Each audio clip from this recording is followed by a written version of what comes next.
Have you ever tried changing your WhatsApp ringtone but it just refuses to update? Yeah, it's frustrating, but don't worry. I've got a quick fix for you. In this video, I'll show you exactly how to fix the WhatsApp ringtone not changing issue in just a few steps.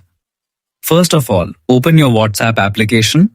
As you already know, WhatsApp is one of the most popular messaging apps in the world, used by billions of users every day for chatting, calling, and sharing media.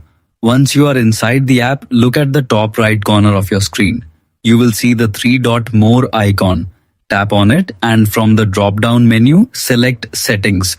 Now you are in the Settings menu. Slowly scroll down until you find the Notifications option.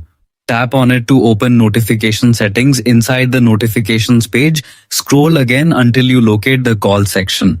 Here you will find the ringtone option. This is the important part where most people get confused or miss the correct setting.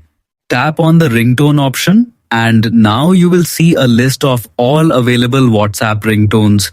Simply go through the list and choose your preferred ringtone. Once selected, it will be set immediately. But here is an important tip. Make sure your WhatsApp is updated to the latest version because outdated versions can sometimes cause settings issues like this. If this video helped you, don't forget to like, share and subscribe for more simple tech fixes and tutorials just like this. Thanks for watching.